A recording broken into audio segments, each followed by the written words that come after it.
अगर आप कनाडा या यूएस में रहते हैं, अपने यंग मुस्लिम बच्चों की मैरिजेस के लिए परेशान हैं, एज 18 टू 35 मैक्सिमम 40, एक फ़ी सबीलिल्लाह कम्युनिटी बनाई गई है सिर्फ और सिर्फ Muslims kids for Canada and US. इसके अलावा हम कहीं और की प्रोफाइल इस कम्युनिटी का हिस्सा नहीं बनाएंगे। उसके लिए मैं माजरत चाहता हूँ। कनाडा एंड यूएस अगर आप अपने बच्चों के लिए मैरिजेस के लिए परेशान हैं, कम्युनिटी का लिंक और व्हाट्सएप एड्रेस व्हाट्सएप पे कम्युनिटी बनी गई है, उसका लिंक और ईमेल एड्रेस डिस्क्रिप्शन में मौजूद है। आज का जी हमारा टॉपिक जो है वो another very important and sensitive topic. जो लोग कनाडा आने के ख्वाहिशमंद हैं, आना चाह रहे हैं, या जिनका पीआर स्टेटस हो गया है, या उनको फॉर एग्जांपल कोई और तरीके से वर्क परमिट मिल रहा है और वो कनाडा आ रहे हैं, राइट, इमिग्रेशन लेके आ रहे हैं। कितने पैसे आपके पास होने चाहिए, कितने पैसे इनफ हैं कि आप इजीली सरवाइव कर सकें? क्या $2000 इनफ है अगर आप फैमिली ऑफ 4 या 5 के साथ आ रहे हैं, जिसमें हस्बैंड वाइफ हैं, 2 या 3 बच्चे हैं, डिफरेंट एज ग्रुप्स के हो सकते हैं? तो क्या 2000 इनफ है, 5000 इनफ है? क्या नंबर इनफ है कि कम से कम आप 6 महीने के लिए आपके पास इतने पैसे हों कि आप मैनेज कर सकें इन केस अगर आपको जॉब नहीं मिलती? ठीक है, क्योंकि यहाँ आपने डॉलर्स में पे करना है। तो आज की वीडियो बहुत ही इंपॉर्टेंट है। ये जो लोग कनाडा के अंदर रह रहे हैं वो भी देख सकते हैं, जो बाहर से आ रहे हैं वो भी देख सकते हैं। ओवरऑल एक कंपैरिजन आपके साथ शेयर करूंगा क्या चल रहा है। तो प्लीज इस वीडियो को वॉच करें, मैक्सिमम टू मैक्सिमम शेयर करें और हमारे चैनल को जरूर सब्सक्राइब करें और कमेंट्स में बताएं कि आपके हिसाब से कितने पैसे लाने चाहिए। अस्सलामु अलैकुम, आपका दोस्त यासिर खान। उम्मीद करता हूं कि आप सब खैरियत से होंगे।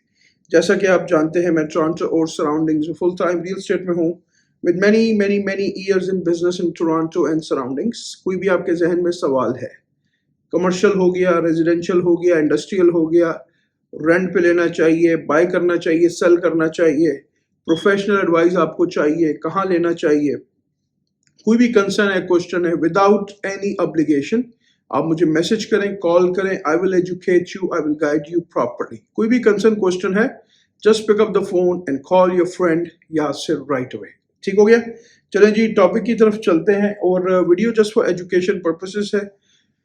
काफ़ी दफ़ा इस टॉपिक को कवर किया गया क्योंकि इन्फ्लेशन और चीज़ें उस हिसाब से बढ़ती रहती हैं। आज हम खड़े हैं अगस्त 2026 और अगस्त का समवेयर मिडल हो चुका है और वेरी सून 2027 स्टार्ट हो जाएगा। ठीक है, तो तकरीबन ये थर्ड क्वार्टर चल रहा है और फोर्थ क्वार्टर वेरी सून शुरू हो जाएगा।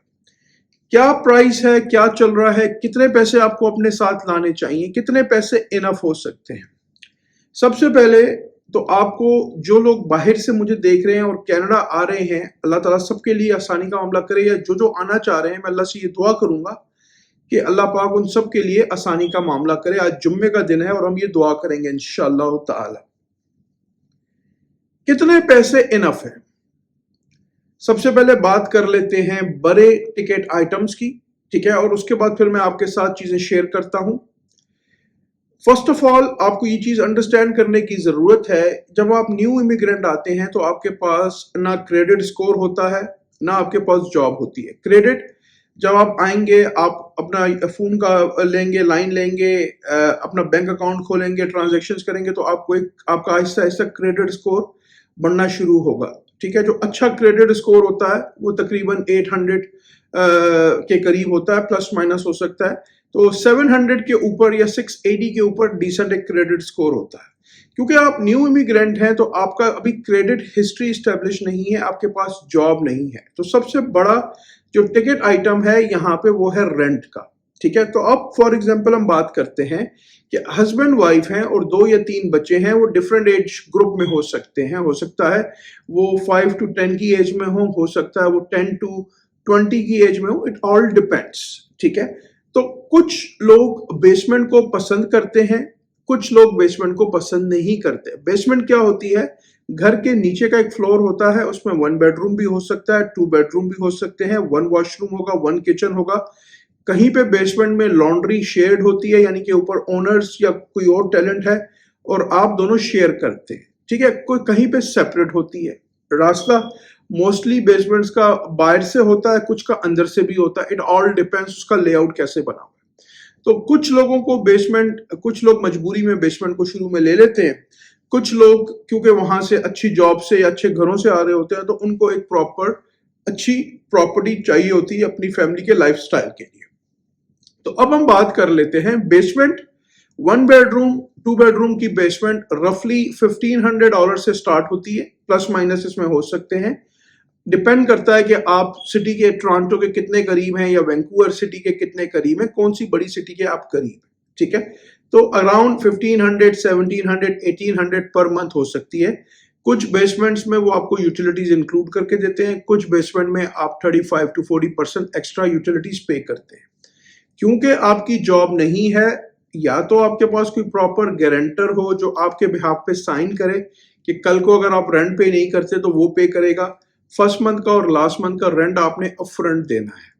अभी रिसेंटली मैंने 2 लोगों के साथ डील किया जो मूव हुए रिसेंटली, और 6 महीने का हमने रेंट उसमें पे किया है। लैंडलॉर्ड एक्सेप्ट ही नहीं कर रहा था, और प्रोफेशनल थे दोनों, लैंडलॉर्ड एक्सेप्ट ही नहीं कर रहा था।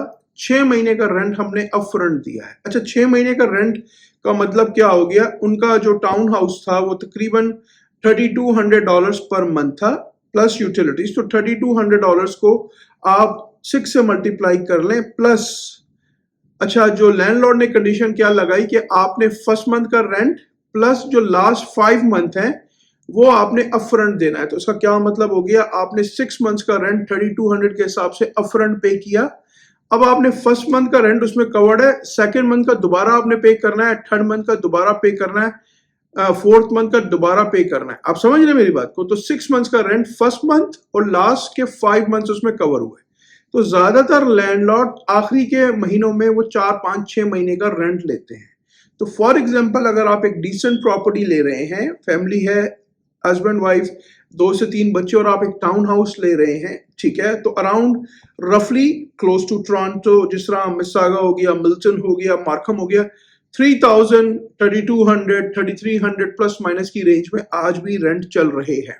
तो आप खुद कैलकुलेट कर लीजिए कि अगर फॉर एग्जांपल लैंडलॉर्ड आपको बोलता है कि हमें 6 महीने का रेंट अप फ्रंट चाहिए एज अ सिक्योरिटी, क्योंकि आपके ग्रेडेड नहीं है, आपके पास जॉब नहीं है, तो आप कैलकुलेट कर लीजिए, अगर $3,000 है, 6 महीने का रेंट होता है $18,000, ठीक है।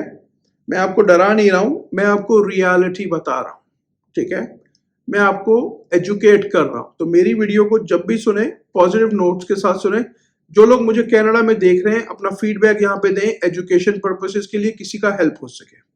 ये बड़ा टिकट आइटम है रेंट, ठीक है। आई होप कि मैंने आपको बड़ा ही सिंपल जबान में समझा दिया है। अब बात कर लेते हैं ग्रोसरीज की। अगर आपकी फैमिली ऑफ 5 है, हलाल गोश्त अगर आप ले रहे हैं, मीट ले रहे हैं, तो ग्रोसरीज यहाँ पे क्वाइट एक्सपेंसिव हो चुकी हैं। $1,000 बेयर मिनिमम की बात कर रहा हूं, प्लस हो सकते हैं। Grocery is quite expensive. हम यहाँ पे वीकली ग्रोसरी की बात कर रहे हैं, $250 to $300 प्लस माइनस। इसमें आपका हलाल मीट भी है। हलाल मीट यहाँ पे जो बकरा है उसका जो पाउंड है वो अराउंड $18, 16, 18 प्लस माइनस डॉलर्स है, ठीक है। और जो बीफ है वो भी अराउंड 12, 13, $14 गिव एंड टेक है, ठीक है। सब चीजें आपको ऑनलाइन मिल जाएंगी। जो बड़े ग्रोसरी स्टोर्स हैं हलाल, आप सर्च करें गूगल पे, आपको हर चीज ऑनलाइन मिल जाएगी। तो मिनिमम 5 बंदे हैं तो $1,000 से $1,200 कहीं नहीं गया महीने का।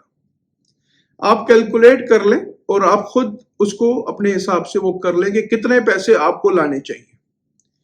अब बात कर लेते हैं यूटिलिटीज जो आपने पे करनी है। इलेक्ट्रिक हो गया, वाटर हो गया, गैस हो गया, इंटरनेट हो गया, ठीक है।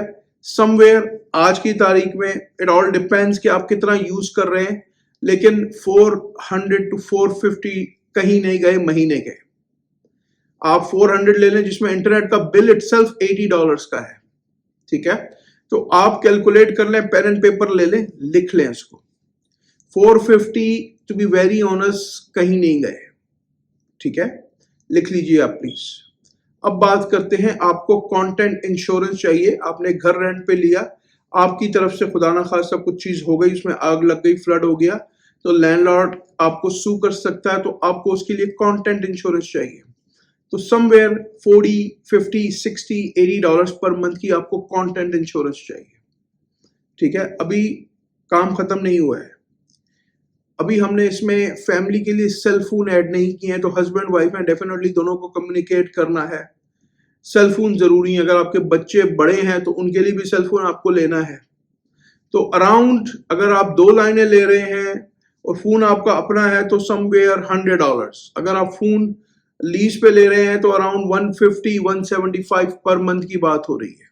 ठीक है, लाइन ऐड करेंगे तो जितना करेंगे उस हिसाब से आप कर लें। तो सो फार आप कैलकुलेशन मैंने आपको बताई है, आप कर लें। अभी आपने कोई ट्रांसपोर्टेशन यूज नहीं की, ठीक है, अब डेफिनेटली आपको ट्रांसपोर्टेशन भी यूज करनी है। बसेस यूज करेंगे, टैक्सी यूज करेंगे, उबर यूज करेंगे।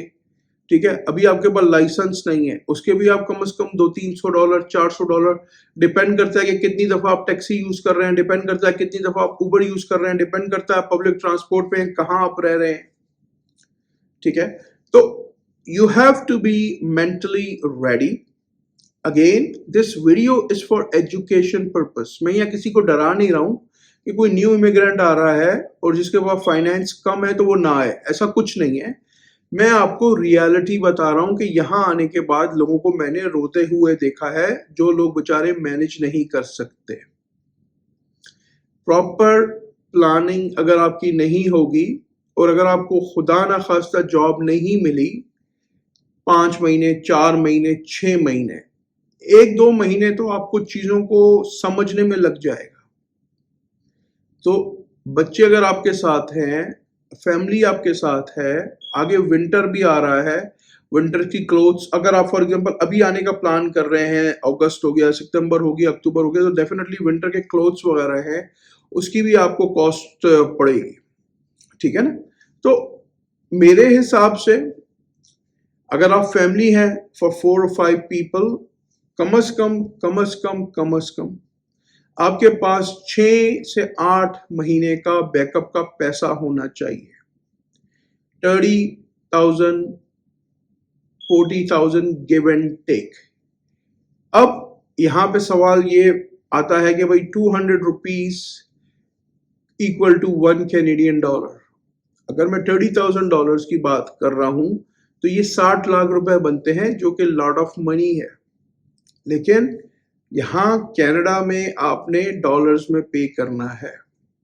और यहाँ पे एक और आपको बात बता दूं, हो सकता है कुछ लोगों को पसंद ना आए मेरी बात। फॉर एग्जांपल अगर आपका कोई रिश्तेदार रहता है कनाडा में, या आपका कोई भाई रहता है कनाडा में, या आपकी कोई बहन रहती है कनाडा में, आप उनके घर कितने दिन रुकेंगे? 5 दिन, 10 दिन? क्योंकि यहाँ हर आदमी का एक लाइफ स्टाइल है। ठीक है, उस हिसाब से उसने अपना घर लिया हुआ है। हो सकता है उसकी अपनी फैमिली 4-5 लोगों की हो और वो 3 बेडरूम के घर में रह रहा हो, और आप जाएंगे 1 आध हफ्ता, 2 हफ्ते वो मुरव्वत में आपको रख लेंगे, टू बी वेरी ऑनेस्ट। उसके बाद वो नहीं रखेंगे आपको। क्यों? कि चीज़ें उनके लिए भी अफोर्ड करना इस वक्त मुश्किल हो चुका है। और इसमें कोई बुराई नहीं है, कोई बुरा मानने वाली बात नहीं है कि हम आए पाकिस्तान से और हम अगले पे बर्डन बने।